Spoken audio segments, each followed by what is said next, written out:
네, 오늘 미니 설명의 주제는요. 2022학년도 지금 한참 우리 친구들 영재학교 자기소개서 준비하고 있을 텐데 각 학교별로 문항 분석을 한번 해보려고 해요. 자기소개서를 쓴다는 것 자체에 대해서 생각하셨을 때 말 그대로 자기소개서를 쓴다, 자기를 소개하는 글을 쓴다 이렇게 생각하시기보다는 먼저 자기가 지원하는 학교, 이거는 뭐 영재학교든 뭐 과학고든 고입 쪽뿐만 아니라 대입도 마찬가지입니다. 자기소개서, 우리가 입시에서 말하는 자기소개서에는 항상 질문 문항이 별도로 정해져 있습니다. 말 그대로 자기를 소개하는 글을 쓴다라기보다는 학교의 그 문항에 맞춰서 자기가 내세우고 싶은 내용들을 정리를 해서 작성을 해야 된다. 이렇게 말씀드리면서 오늘은 각 학교별로 문항 분석 한번 해드리려고 해요. 먼저 8개 영재학교, 올해 같은 경우는 8개 영재학교 중에서 올해부터는 한 곳만 선택해서 지원하실 수가 있습니다. 그러면 제가 딱 8개 학교 중에서 한 군데 지원한다. 그러면 선택을 하시겠죠? 선택을 하시고 나서 모집 요강과 뭐를요? 자기소개서 양식, 그리고 하나 더 추천서 양식까지 저는 3개를 펼쳐놓고 보라고 말씀드리고 싶어요. 내 것만 딱 놓고 봤었을 때 추천서하고도의 연계, 그리고 모집 요강에서 쓰지 말라는 것들이 있거든요. 예를 들어서 학교마다 조금씩 차이는 있겠지만 수상 실적이나 영재 관련된 내용들, 외부 활동 이런 것들을 기재했었을 경우에는, 혹은 부모님의 사회 경제적 지위 뭐 이런 것들에 대해서 기재했었을 경우에는 0점 처리 혹은 불합격 처리가 되기 때문에 쓰지 말으면 쓰지 마세요. 어떻게든 뭐 교묘하게 편법적으로 쓰겠다, 그것보다는 쓰지 말라면 쓰지 마시고요. 그리고 자기소개서 문항을 분석하시면서 추천서하고 같이 한번 봐주세요. 그럼 그 학교에서 무엇을 가장 중요시 여기는지, 어떤 내용들을 가장 중요시 여기는지 확인하실 수 있습니다. 특히나 이렇게도 말씀을 드릴게요. 자기소개서를 쓸 때요, 기본적으로 저희가 항상 학생들한테 자기의 학교 생활 기록부를 펼쳐놓고 쓰라고 이야기하거든요. 하지만 아쉽게도 중학교 학교 생활 기록부에는 그렇게 이쁜 내용들이 많이 없어요. 소재거리가 될 만한. 자, 그렇기 때문에 자기 학교 생활 기록부를 바탕으로 쓰시되 추가적인, 즉 구체적으로 그걸 좀 풀어서 쓸 수 있어야 된다는 거, 이거 말씀을 드리고 싶고요. 자, 문항 하나씩 분석해 보도록 하겠습니다. 한국과학영재학교는요, 우선 6개의 문항이 있었어요. 자, 이 첫 번째 문항 같은 경우는 다른 학교도 마찬가지예요. 같이 꼭 한번 생각을 하셔야 됩니다. 항상 면접에서든 아니면 이렇게 자기소개서 문항에서든 물어보는 것 자체가 왜 우리 학교에서 널 뽑아야 돼? 저희도 학생들 면접 지도할 때 이 문항은 항상 준비를 시키거든요. 왜 우리 학교에서 널 뽑아야 되지? 자기 자신을 어필해 보세요. 다른 친구들 말고 너를 뽑아야 되는 이유가 뭘까? 여기에 대해서 계속 스스로 생각을 해야 된다는 거죠. 다른 아이들보다 공부를 잘해요. 추상적인 거예요. 그러면 다른 아이들보다 학업 능력이 어떻게 우수한지 생각 한번 해보시고요. 다른 아이들보다 수학과학이 좋아해요. 수학과학을 좋아한다는 것도 역시 뭐예요? 추상적인 거잖아요. 그러면 그걸 어떻게 구체화시킬 것인지를 항상 고민하시면서 그러한 장점을 가지고 있는 나, 다른 친구들과의 차이점, 그런 것들을 어필하시는 게 1번 문항입니다. 자, 2번 문항 같은 경우는 나를 소개하는 데 도움이 될 것으로 생각되는 가정환경, 학교 및 지역환경. 이 경우에 많은 친구들이 그렇게 이야기를 하죠. 엄하신 부모님 밑에서 뭐 맨날 맨녀에, 지금 그걸 물어보는 게 아니거든요. 지금 너가 어떻게 공부를 해왔는지, 이런 환경들에서 어떻게 자기 준비를 해왔는지를 보고 싶다. 이렇게 생각하시면 될 것 같고요. 자, 영재학교다 보니까 역시 중심은 메인이 뭐예요? 수학과학적 재능 쪽입니다. 수학과학적 재능과 관련해서 스스로 재능이 있다고 생각하게 된 계기나 경험들을, 자, 이 부분에서 굉장히 이제 고민들이 많으실 건데, 외부 상을 기재하지 못하고 외부 상을 탄, 뭐 수학 경시나 과학 경시에서 상을 탄 것을 기재하지 못하고, 또한 이제 외부 활동 기재하지 못하죠. 추가로 또 뭐예요? 네, 영재반 이런 영재학급 이런 것들에 대해서도 기재하지 못하거든요. 자, 그런데 그렇게 생각하시면 돼요.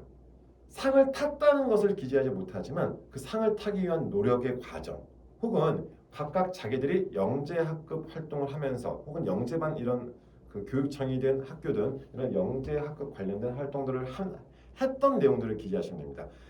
그 사례들이요.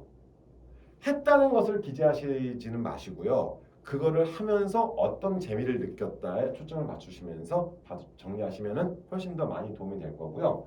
자, 수학과학 분야 이외의 관심. 자, 이것도 뭐 같은 의미로 생각하시면 되겠죠. 그러면 여기서는 국어나 영어 과목, 즉 수업 시간이나 네, 혹은 봉사 쪽보다는 저는 오히려 이런 그 자기소개서에다가는 학업 역량을 더 강조하는 게 좋다라고 말씀드리고 싶거든요. 자, 그렇기 때문에 타 과목도 괜찮고 사고문항 같은 경우는 추가로 학교에서 있었던 활동들, 꼭 반장을 했다는 게 중요한 것이 아니라 반장을 하면서 있었던 일들에 대해서. 왜요? 반장을 했다는 것은 학교생활기록부에 기재가 되어져 있잖아요. 굳이 중복해서 쓰실 필요는 없다는 얘기입니다. 그 사례를 바탕으로 쓰시면 좋겠다는 거고요. 선생님과의 관계, 친구 관계, 혹은 스스로 행한 봉사활동 중 특별히 의미가 있다. 이런 것들에 대해서 했다는 것보다는 오히려 구체적으로 작성해 주시는 것을 추천드리고 있습니다. 한국과학영재학교 같은 경우는 자기소개서 증빙 자료 제출이 가능합니다. 뭐 상장이나 이런 것들을 제출하는 것이 아니라 여기에 썼던 내용들을 바탕으로 해서 간략하게 제출할 수 있으니까 꼭 참고하시면 좋겠고요. 자, 서울과고 경기과고 같은 경우 보셨을 때 서울과고 같은 경우도 자, 지원 동기가 들어가 있죠. 지원한 동기와 동기를 본인의 진로와 연관지어서 자, 이것도 역시 마찬가지입니다. 자, 지원한 동기 왜요? 왜 이 학교에 지원했죠? 가장 큰 틀은 공부하러 가는 겁니다. 나는 영재학교 서울과고 입학해서 이렇게 공부를 해 나갈 것이다. 거기에서 어떤 공부를 어떻게 하고 싶다라는 식으로 정리하시면요. 진로와 연관시켜서 깔끔하게 정리가 될 거예요. 그러기 위해서는 뭐가 필요할까요? 학교 교육과정 홈페이지 같은 데 들어가서 학교 교육과정을 살펴보시거나 이런 내용들을 통해서 내가 너희 학교에서 이렇게 공부를 하고 싶다라는 쉽게 말씀드리면 학업 계획서 형태로 한번 정리하시면 정리가 훨씬 더 수월하실 겁니다. 두 번째, 수학과학 분야. 당연히 영재학교이기 때문에 수학과학 분야에서 자신의 특기, 잠재력 이런 것들에 대해서 쓰셔야 되는데 역시나 마찬가지예요. 아까 한국과학영재학교의 3번 문항과 비슷하게 경시대에 상을 타거나 영재학급을 뭐 했다 이런 것들은 기재하지 못하지만 그 과정에 준비 과정에서 내가 준비한 내용들 이런 내용들을 바탕으로 정리하시면 훨씬 더 많이 도움이 될 것 같고요. 저는 기본적으로 친구들한테 재미 쪽에 대해서 난 수학과학 이런 것들이 재미있다를 좀 많이 녹여내라고 이야기하거든요. 그런 내용들을 좀 정리하시면 많이 도움이 될 것입니다. 그리고 3번 문항, 자 이거 외에 본인이 겪은 여러 가지 경험 중 특별하다고 생각하는 거 여기는요. 다양하게 아까 설명드린 것처럼 다른 과목의 내용들을 작성하셔도 될 거고 독서에 관련된 내용 쓰셔도 될 거고 학교 활동들 즉 자기가 어필하고 싶은 내용들을 쓰셔야 되는데 이 3번 문항을요 이렇게 한번 해석해 보세요. 본인이 겪은 내용들을 통해서 가장 특별한 거 그럼 뭐예요? 한국과학영재학교의 1번처럼 왜 너를 뽑아야 돼? 라는 취지로서 생각하시면 됩니다. 그렇게 해서 정리하시면 훨씬 더 깔끔하고 매끄럽게 정리가 될 거고요. 자, 영재학교 경기과고 같은 경우는 첫 장에 독서 기록을 제출을 해야 됩니다. 독서 기록, 자신이 읽은 책 중에서 인상 깊었던 책 3권을 선정을 한 뒤에 3권의 목록을 작성을 하고 그중 한 권을 골라 자기가 그 책을 인상 깊게 생각한 이유 혹은 자신에게 미친 영향을 쓰라고 이야기를 하는데 꼭 수학과 관련 도서가 아니어도 돼요. 목록이 3권에는요. 수학 하나, 과학 하나, 그 다음 인문 쪽으로 하나 이렇게 쓰시는 거를 추천드릴게요. 뭐 이게 정답은 아니지만 수학 하나, 과학 하나, 뭐 수학 둘, 과학 하나 이렇게 들어가도 상관없지만 전반적으로 수학 하나, 과학 하나, 인생 독서 들어가도 좋겠고 자, 그 중에 한 권을 골랐다. 그럼 이 한 권 같은 경우는 자신의 인생 독서가 됐으면 좋겠습니다. 없으면 만들어야죠. 네. 인생 독서라는 게 뭐냐면요. 여러 번 읽은 책도 될 수 있고 자기의 방향 설정에 도움을 줬던 책, 뭐 이런 것들도 될 것이고 자기가 이 분야에 흥미를 가지게 되었다는 거 이런 여러 가지로 생각해 보실 수 있으니까 독서 기록을 통해서도 한번 자기 자신을 어필할 수 있는 이런 형태가 됐으면 좋겠고요. 역시나 자 경기과학고의 특징 중에 하나가 뭐냐면요. 키워드를 먼저 제시하고 그 키워드를 바탕으로 쓰게끔 하는 게 경기과학고 자기소개서의 특징입니다. 본인이 가지고 있는 수학과학 분야의 창의성에 대해서 키워드를 제시한 뒤에 이와 관련된 내용을 구체적인 사례를 바탕으로 써보자. 자, 키워드, 뭐 창의성, 혹은 수학과학 쪽에서 자기가 재밌었던 모습 혹은 자기만의 생각 이런 것들에 대해서 키워드를 제시한 뒤에 그 키워드를 바탕으로 자신의 활동 내용들을 적어내면 될 거고요. 두 번째 항목도 역시 마찬가지. 같은 의미죠. 수학과학 외에서 열정에 대해서 키워드를 제시하고 그런데 자신의 열정이다 보니까 수학, 과학에 관련된 내용도 되고요. 뭐 문제를 끝까지 풀어내는 이런 열정 혹은 다양한 분야에 접근하고자 하는 열정 뭐 이런 내용들 굳이 인성이나 뭐 이렇게 쓰지 않으시더라도 자기의 어필 아무래도 영재학교의 원서 준비다 보니까 방향성은 수학과 과학 그리고 저는 과학 쪽의 비중이 조금 더 높았으면 좋겠거든요. 수학 그 교육 과정을 보시면 돼요. 그 학교의 교육 과정을 보시면은 수학 과학 비중 중에서 어떤 게 더 높은지 그리고 그러니까 자신이 수학자가 되고 싶은 친구를 할지라도 지금 우리는 다시 한번 말씀드립니다. 영재학교에 가는 목적이 뭐예요? 공부하러 가는 거잖아요. 그런데 수학만 수업이 있는 것이 아니죠. 국어도 수업하실 것이고 과학 수업도 있을 것이고 그러면 기본적으로 내가 수학자가 되고 싶다 할지라도 수학 능력을 바탕으로 이 수학의 학습 능력을 바탕으로 타 과목들까지도 연계를 시킬 수 있게끔 그렇게 작성하시면 좋을 것 같아서 말씀을 드렸고요. 자, 올해 영재학교 대구과학고의 자기소개서 문항이 일부 조정이 되었습니다. 자, 그래서 영재학교 대구과학고 같은 경우 보시게 되면요. 첫 번째가 수학과학에 대한 본인의 강점. 자, 같은 의미인 거예요. 자, 그런데 역시나 마찬가지 영재학급 이런 것 기재 못하죠. 외부 활동 기재 못합니다. 수상 실적 못 쓰게 돼 있어요. 자, 그러면 뭐예요? 그걸 쓰라는 것이 아니라 그 결과물은 제껴놓고 나서 동기와 과정 그걸 내가 왜 준비했고 그 과정에서 준비하는 과정에서 내가 어떤 성장이 있었는지 그렇게 정리하시면서 추가로 너희 학교에 진학해서 난 이렇게 공부를 계속해서 해 나갈 것이다 라고 생각하시면서 정리하시면 좋겠습니다. 두 번째는 보통 이제 우리가 인성 파트라고 이야기하는데 타인과 공동체를 위해 노력하는 경험과 이를 통해 배운 점, 뭐 친구들과의 관계도 괜찮고요. 어차피 같은 맥락으로 접근하시면 좋을 것 같고요. 자, 이렇게 두 개 써놓고 나서 더 하고 싶은 말이 있는데 못 쓴다. 뭐 예를 들어서 지원 동기나 입학 후에 학업계. 제가 앞에서부터 계속 말씀드렸던 내용들이 이거죠.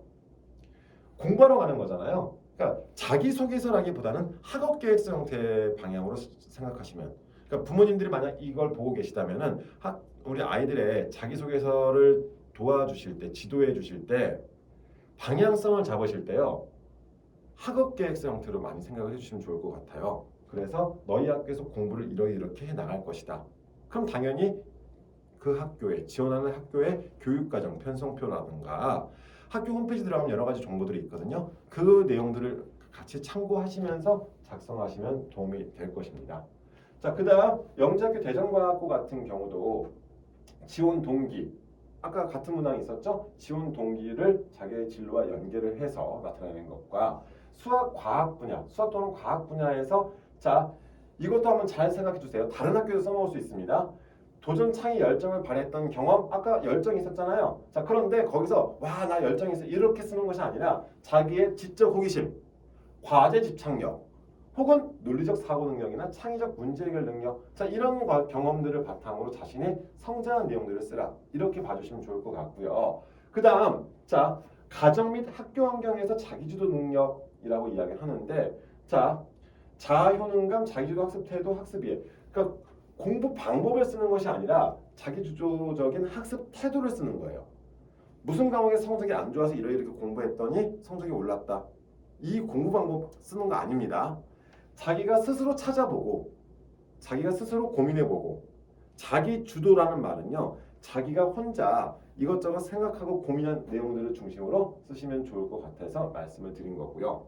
자, 그 다음 과학예술영재학교인 세종과 인천 같은 경우 세종과학예술영재학교 역시 마찬가지 수학과학 분야에서 내용 들어가 있죠. 그 다음 중학교 학교생활 가장 의미 있었던 활동에 대해서 쓰라고 이야기해놨죠. 자, 그런데 세 번째 문항 보시다시피 어때요? 지원자의 인문예술적 소양 또는 융합적인 역량. 자, 이거는 타 과목과의 연계를 통해서 나의 학업적인 능력을 어필하시면 되는 거. 이렇게 생각하시면 좋겠습니다.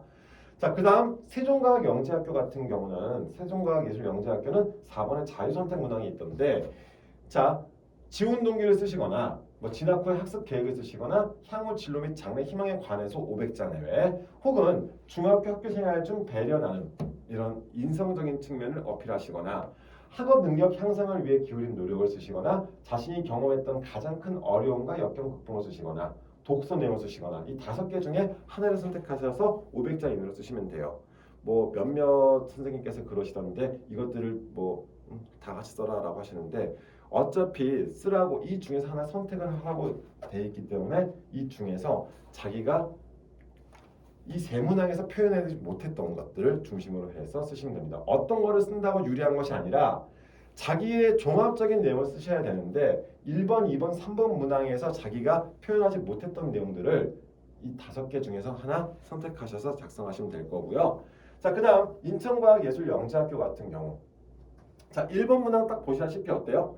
지원자 스스로 왜라는 질문을 던져서 자, 그런데 이거를 한번 잘 고민을 해보시면 인천과학예술영재학교에 지원한 학생이 아니더라도 다른 학교에도 아니 뭐 이거는 굳이 영재학교뿐만 아니라 자기소개서에 뭐 대입이든 고입이든 자소서를 쓸 때 한 번씩 고민해 볼 수 있는 그런 주제거든요.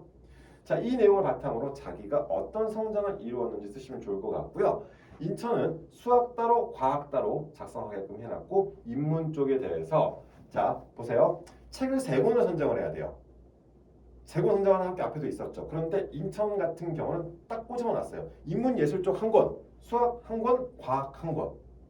자, 가장 큰 영향을 끼친 책 3권을 쓰고 그 책을 통해 배우고 느낀 점과 자신의 변화된 모습을 구체적으로 작성하시오라고 해놓고 이렇게 인문예술 자, 그런데 인천과학예술영재학교를 지원하시고 싶으신 분들은 중학교 2학년 때까지 독서량이 좀 제법 있어야 되겠죠.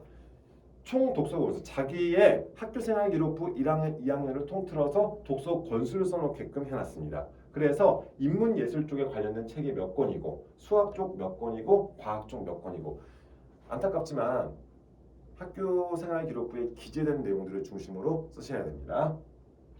자, 그리고 그 권들 중에서 내 인생의 책 제목 1권 쓰시고 200자 수학 관련된 책들을 읽은 뒤에 내 인생의 책 제목 1권 그 중에 1권 골라서 쓰시고 역시 200자 그 다음 과학도 뭐 10권을 읽었으면 10권 쓰시고 내 인생의 책 제목 그 10권 중에 1권 선정하신 뒤에 그 내용 200자 이런 식으로 해서 작성을 하셔야 되는데 자 그러니까 저도 지금 8개 학교 자기소개서 이렇게 막 문항 분석하고 애들 지도 도와주다 보니까 인천 같은 경우는 오늘 이 방송을 보신다면 1학년 때부터 중학교 1학년 때부터 좀 다양한 분야의 독서들을 조금 해 두신 분들이 그나마 조금 더 유리하지 않을까 생각을 합니다. 학생부 같은 경우에 독서 활동 저희가 그 미니 설명의 다른 내용들 중에 중학교 학교생활 기록부에서 관해서 제가 정의한 내용이 있었거든요. 우리가 학교생활 기록부를 관리한다. 즉 중학교 때 관리를 한다는 것은 결국 우리가 할 수 있는 건 독서밖에 없더라고요. 그래서 독서 분야도 너무 많이 하시기보다는 과목별로 한두 권씩 정도는 조금 남겨두셔야지 이런 상황에서도 충분히 활용하실 수 있지 않을까 이렇게 말씀을 드리는 거고요. 자, 자기소개서 작성해서 그러니까 저희가 영재학교 서류를 준비시킬 때 보면 서류 때문에 떨어지진 않을 거예요. 그런데 대부분 1단계는 통과할 것으로 올해는 예상을 합니다. 큰 하자가 없는 이상은 대부분 1단계에서는 통과를 하고 2단계 영재성 검사까지 칠 자격을 기회를 줄 거예요. 자, 그런데 와 그럼 자소서를 대충 써도 되겠네? 서류 준비를 대충 해도 되겠네? 이게 안 되는 게 서류에서 끝나는 게 아닙니다. 1단계로 끝나는 것이 아니라 2단계 영재성 검사의 결과와 1단계 서류를 종합적으로 평가를 한다라고 명시되어져 있습니다. 그렇기 때문에 자, 이 서류 쪽에 대해서도 많이 생각하시면서 준비하셨으면 좋겠고요. 제가 아이들 서류 준비를 시키면서 항상 주안점을 두는 게 중학교 기간 중에 있었던 일을 쓰라고 이야기를 해요. 초등학교 때부터 그러니까 가장 최근의 일들이 궁금한 거지 초등학교 때부터 쭉 그 학생의 역사가 궁금한 게 아니거든요. 그 다음 초등학교에 대한 언급이 들어가 있다는 것은 그 뒤로 발전이 없다는 것으로도 인식할 수 있습니다. 그렇기 때문에 최대한 될 수 있으면 중학교 기간 중에 자기만의 이야기를 썼으면 좋겠고요. 그 여러 경험들 중에서 자신에게 의미가 있는 경험을 썼으면 좋겠습니다. 그리고 오늘 해드린 것처럼 각 항목 주제에 맞춰서, 즉 문항 분석을 한 뒤에 그 문항에서 요구하는 것이 무엇인지를 고민하시면서 썼으면 좋겠고요. 진솔하고 구체적으로 쓰라고 말씀을 드립니다. 구체적이라는 것은 저 착해요, 저 공부 잘해요, 저 수학이 재밌어요, 이거는 추상적인 표현인 거죠. 그것을 읽는 사람으로 하여금 이 친구가 수학을 참 재밌어 하는구나, 이 친구의 학업 능력이 뛰어나구나, 이 친구 좀 착하구나, 뭐 이런 식으로 읽는 사람이 느낄 수 있게 쓸 수 있는 게 구체적인 형태입니다. 무슨 의미인지 아시겠죠? 이렇게 보시면서 이거는 이 두 가지는 같은 의미거든요. 이제 뭐 저희가 몇 년간 영재학교 설명회라든지 이런 것들 뭐 가서 보기도 하고 저희도 설명회를 진행하기도 하면서 항상 공통적으로 나오는 게, 자기소개서라는 것 자체는요, 문장 기술력, 뭐 글을 잘 쓰는 것을 뽑는 게 아닙니다. 문장 기술력이나 문체보다는 학생이 어떤 활동들을 했고 그 활동을 통해 어떠한 성장이 있었는지를 중심으로 쓰시면 되는 거예요. 다시 한번 정리를 해드리자면, 글쓰기의 형식이나 솜씨가 아닌 내용을 고려한다. 이거 명심하시면서 자기소개서 제출은요, 100일장에 참가하는 것이 아닙니다. 자기소개서는 자기를 소개한다라기보다는 그 학교에서 나를 선발해야 되는 이유, 또한 자기가 입학 이후에 그 학교에서 어떻게 공부를 해 나갈 것이라는 그런 학업 계획서 형태의 방향으로 쓰시는 것을 더 추천드리고 있습니다. 이렇게 내용 보시면서 제가 8개 학교를 다 통틀어서 말씀을 드리지만 공통적인 내용들이 분명 있다는 거, 이거 같이 봐주시면서 오늘 내용이 올해 영재학교 입시를 준비하시는 분들께 도움이 되셨으면 좋겠습니다. 감사합니다.